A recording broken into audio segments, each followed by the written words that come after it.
आवाज में। हर चैत में कैला सकटनी रे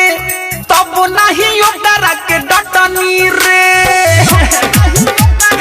ए यार हरे लागता कि जेठ बैसाख में इज्जत मिलाई मोर राख में इहे सोच के मोर बेचैन बाटे मानवा रे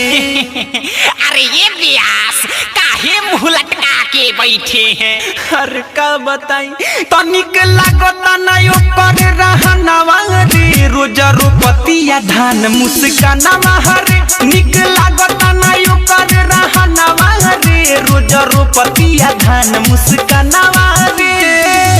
रोज रोपतिया धान मुस्कानवा रे तनिक लागता नहीं ओकर डीजे विकास रीगा सीतामढ़ी। रोज रोपतिया धान मुस्कानवा रे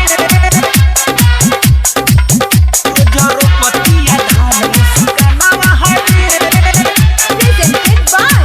Lovely Films Production।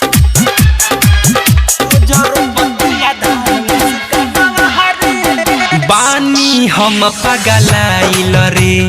तनी ना शरमाइल रे अरे तो इसमें चिंता की क्या बात है, बड़े बड़े देशों में छोटी छोटी बातें होती रहती है। अरे बानी हम पगलाइल रे तनी ना शरमाइल रे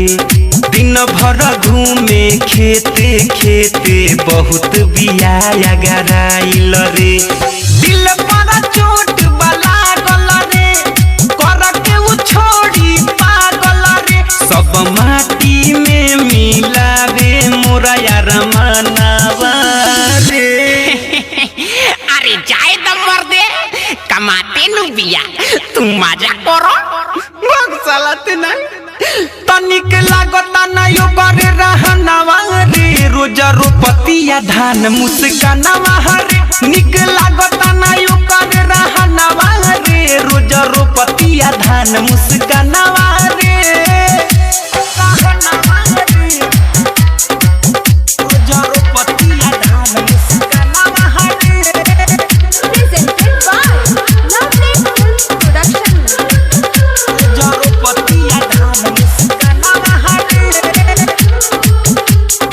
आप सुन रहे हैं अमित पटेल की आवाज में। दुख बाई है बाते से कुचले इज्जतिया लाते से अरे मर्दे तब तो बहुत मन बड़ुआ बिया हो भाई अरे दुख बाई है बाते से कुचले इज्जतिया लाते से कबले ई संकट टली यारवा बोल ना हमारा माथे से पैसे के समझाई रे के करा से दुख बताई रे यही हुक से हमरो सुखता परानवा रे दादा एगो तो इतना दिन कोरोना से तबाह रनिया अब ये तबाह कइले बिया तनिक लागता नहीं ओकर रहनवा रे रोज रोपतिया धान मुस्कानवा रे निक लागता नहीं ओकर रहनवा रे रोज रोपतिया धान मुस्कानवा रे हरे लागता कि जेठ बैसाख में इज्जत मिलाई मोर राख में इहे सोच के मोर बेचैन बाटे मानवा रे